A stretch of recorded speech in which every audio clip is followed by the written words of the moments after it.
क्योंकि अब चुनावों की तारीखों का ऐलान हो चुका है, इसलिए सभी राजनीतिक दलों की कोशिश है कि जल्द ही उम्मीदवारों के नाम की घोषणा की जाए। इस कड़ी में अब बीजेपी अपने उम्मीदवारों की तीसरी लिस्ट भी जल्द ही जारी कर सकती है। बीते सोमवार की देर रात तक दिल्ली में कोर कमेटी की बैठक चली। जानकारी के मुताबिक राजस्थान की बची हुई सीटों पर उम्मीदवारों के नाम लगभग फाइनल हो चुके हैं। अब किसी भी वक्त लिस्ट आ सकती है।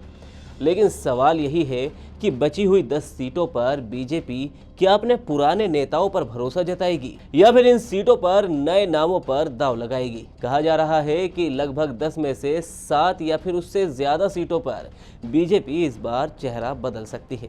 दरअसल इन 10 सीटों पर दावेदारों की लंबी कतार लगी हुई है, इसलिए बीजेपी को उम्मीदवारों के नाम तय करने में कड़ी मशक्कत करनी पड़ रही है। कहा तो ये भी जा रहा है कि बीजेपी इन 10 सीटों पर मौजूदा सांसदों में से ज्यादातर के टिकट काटने वाली है। तो किन सीटों पर नए चेहरों के नामों का ऐलान किया जा सकता है, चलिए इस पर भी बात करते हैं। सबसे पहले उप मुख्यमंत्री दिया कुमारी और कैबिनेट मिनिस्टर राज्यवर्धन सिंह राठौड़ की बात करते हैं।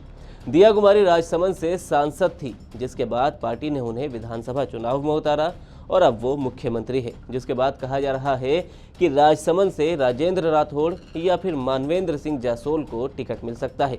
वहीं राज्यवर्धन सिंह राठौड़ जयपुर ग्रामीण से सांसद थे, वो भी विधानसभा चुनाव लड़े और अब जयपुर ग्रामीण से इस बार लालचंद कटारिया को उम्मीदवार बनाया जा सकता है।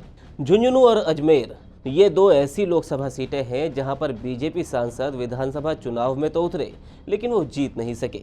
जिसके बाद अंदाजा तो यही लगाया जा रहा है कि पार्टी अजमेर में भागीरथ चौधरी के साथ साथ झुंझुनू से नरेंद्र कुमार के बजाय हर्षणी कुल्हारी को टिकट दे सकती है। उधर भिलवाड़ा में भी विरोध के चलते सुभाष बहेरिया का टिकट काटा जा सकता है। इसी तरह दौसा सीट से मौजूदा सांसद जसकौर मीणा का टिकट काटकर उनकी बेटी अर्चना मीणा को या फिर करोड़ीलाल मीणा के भाई जगमोहन मीणा को दिया जा सकता है। जबकि श्री गंगानगर से मौजूदा सांसद निहालचंद मेघवाल की जगह संगठन से कैलाश मेघवाल को टिकट मिल सकता है।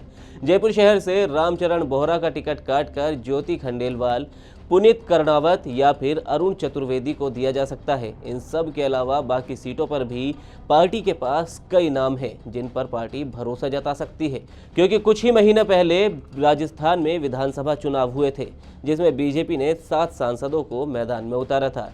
इनमें से 3 सांसदों को हार का सामना करना पड़ा, जिसमें एक सीट जालोर सिरोही से देवजी पटेल का टिकट पहले ही पार्टी काट चुकी है। अब सवाल यह है कि क्या बाकी के 2 सिटिंग एमपी किस मुंह से टिकट मांगेंगे, और अगर टिकट इन्हें मिल भी जाता है तो आखिर ये जीतेंगे कैसे। अब इसी सवाल को पार्टी ध्यान में रखते हुए इनके भी टिकट काट सकती है। इसे आप ऐसे भी समझ सकते हैं कि इससे पहले राजस्थान की जिन 15 सीटों पर बीजेपी ने उम्मीदवारों का नामों का ऐलान किया, उनमें से 7 नाम नए हैं। तो माना जा रहा है कि एक बार फिर से बीजेपी अपने सिटिंग सांसदों को बड़ा झटका दे सकती है।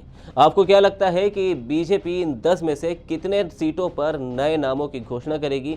आप अपनी राय हमें कमेंट सेक्शन में ज़रूर बताएं। वीडियो अच्छा लगा हो तो लाइक करें और इसी तरह की राजस्थान से जुड़ी हर खबर पर अपडेट रहने के लिए आप TV9 राजस्थान को सब्सक्राइब करें।